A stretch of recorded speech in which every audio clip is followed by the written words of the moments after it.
Tá e aí, gente? Vamos então, antes de começar a falar sobre o episódio, eu quero ouvir você sobre o Oscar de ontem.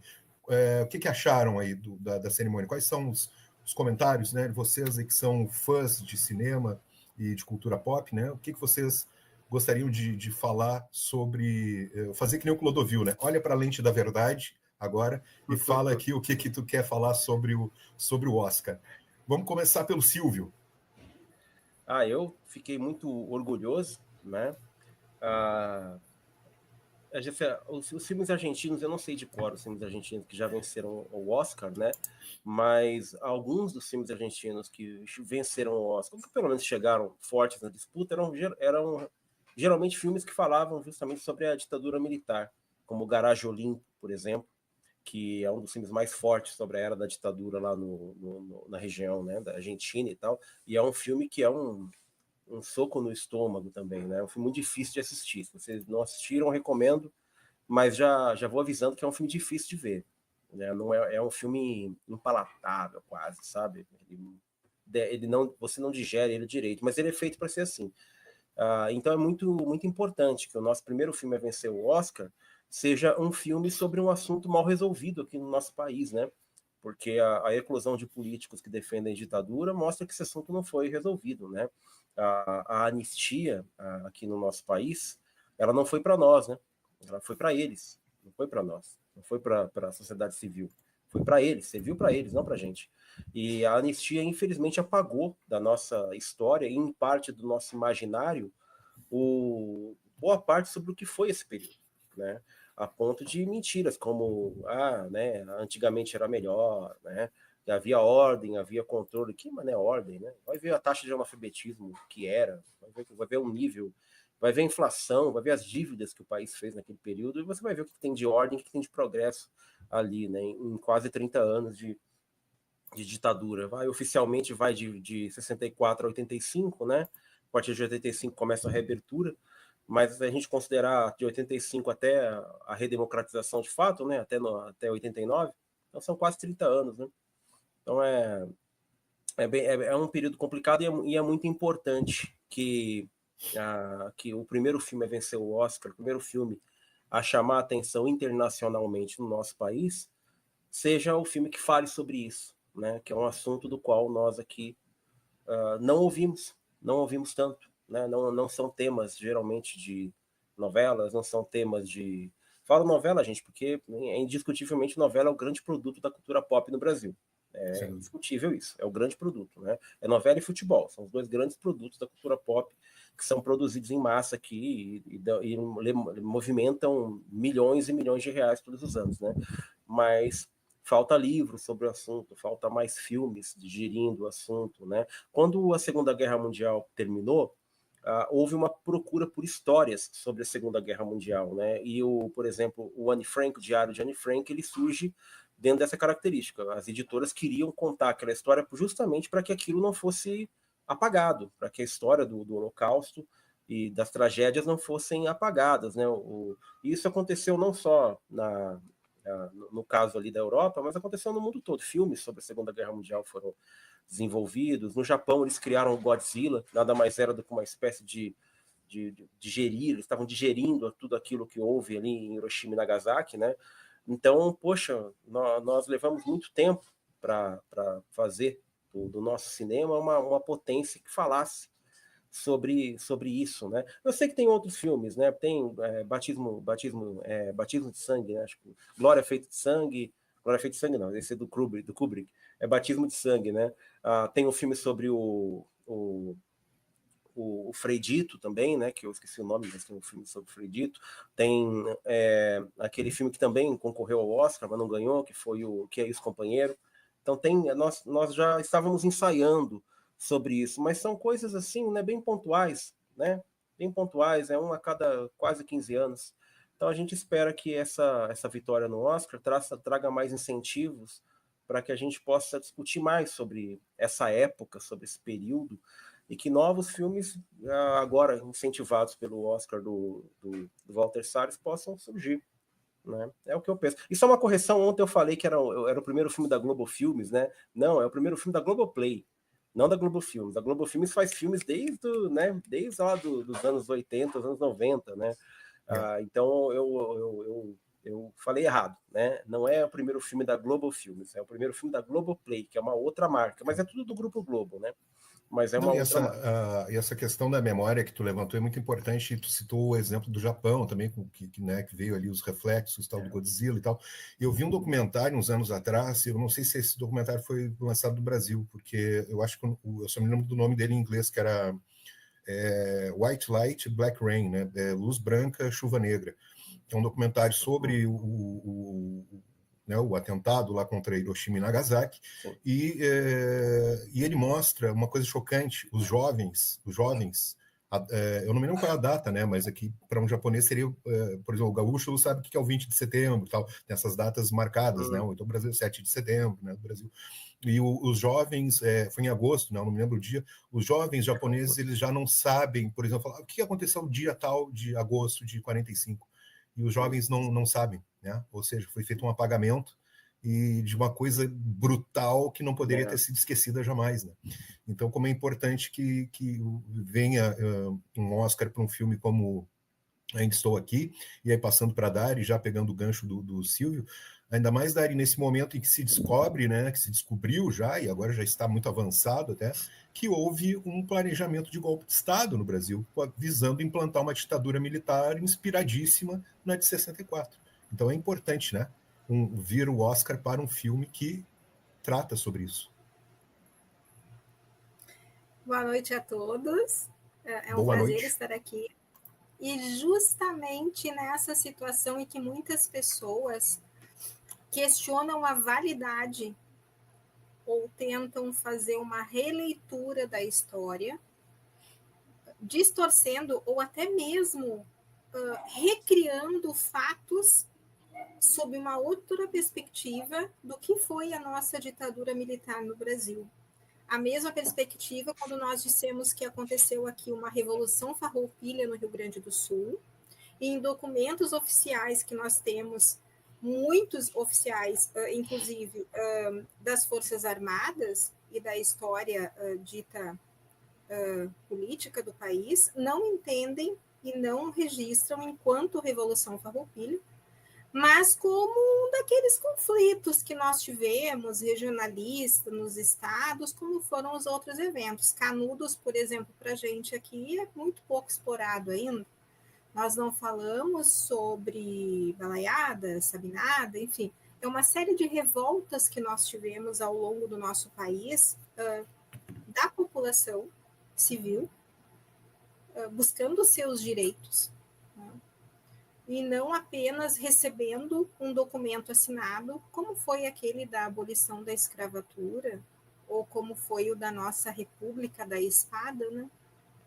Então, é muito interessante as pessoas buscarem a leitura do Marcelo Rubens Paiva, relembrando tudo aquilo que, quando ele começou com Feliz Ano Velho, a história dele jovem ainda, e mais tarde ele fazendo essa homenagem para a mãe, e demorou muito tempo para ele entender também e conseguir processar tudo o que aconteceu com a família dele. E nós vemos a perspectiva dessa mulher que ficou à frente daquela família, fazendo tudo o que podia em função dos seus filhos. Recentemente eu tive acesso a alguns relatos da filha, que quando ela foi presa junto com a mãe para depoimentos, né,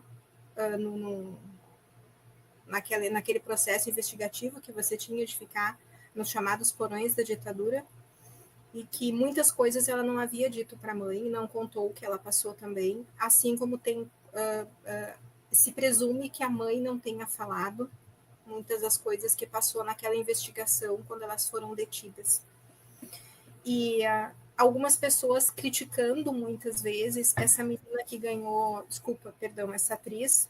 A gente tem um hábito muito, talvez não tão aceito em outros estados, ou visto como algo pejorativo, de chamar um homem já feito de guri, uma mulher já feita de guria, uma menina que é uma menina nova ainda, ou uma senhora de menina, né? São coisas, linguagens que nós temos aqui.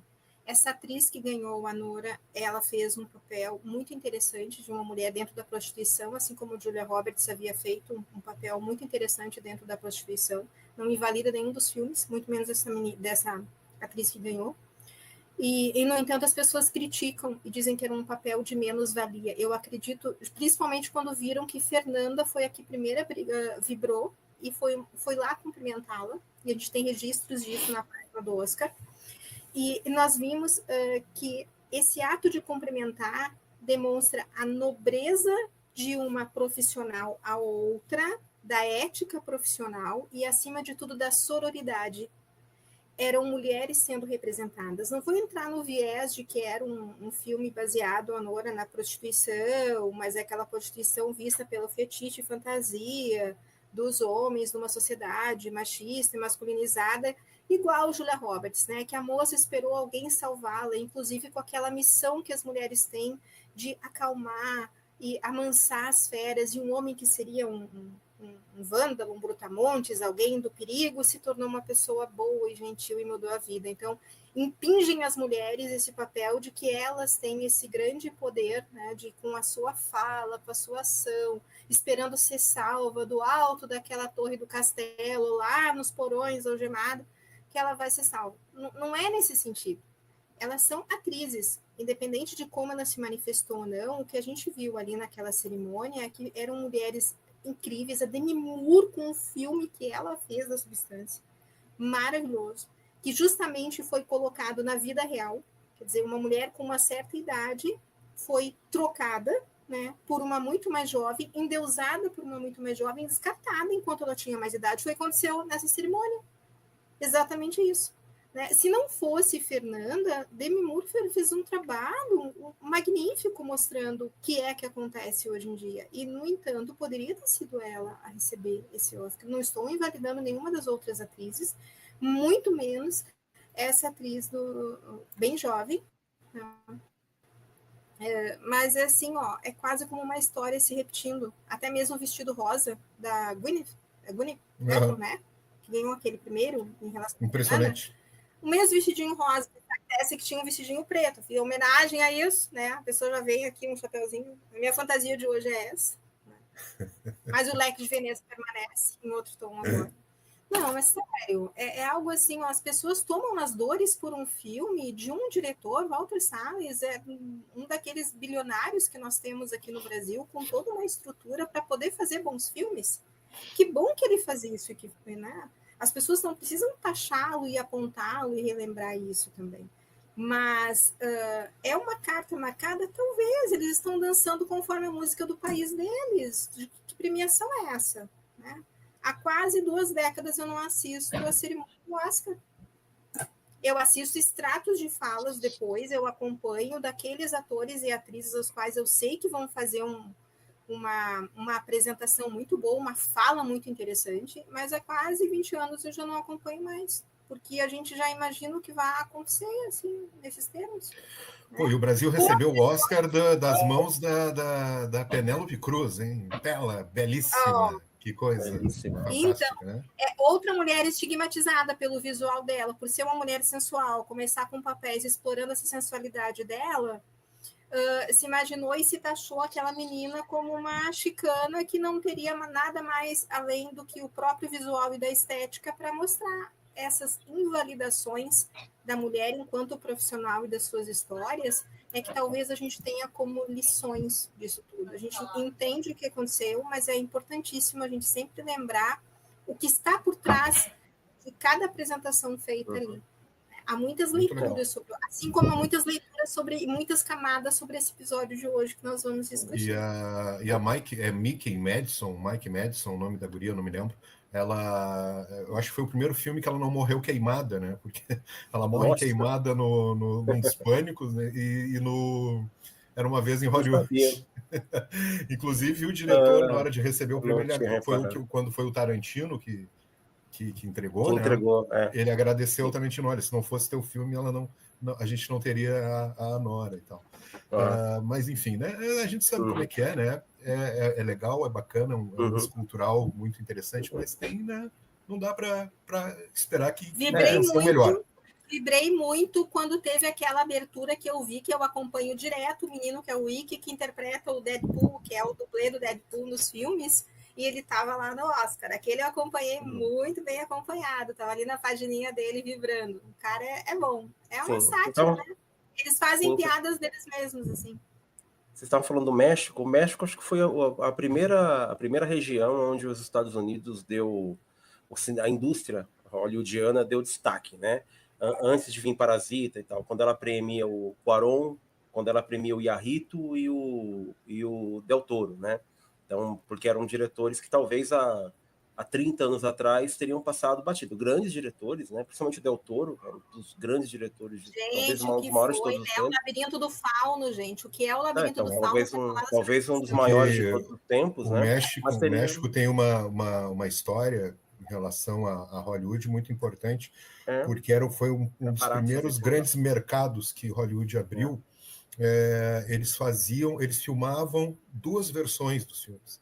Eles filmavam um filme para o mercado americano e filmavam com atores mexicanos em espanhol. Por exemplo, Drácula tem exatamente os mesmos cenários, figurinos, o roteiro.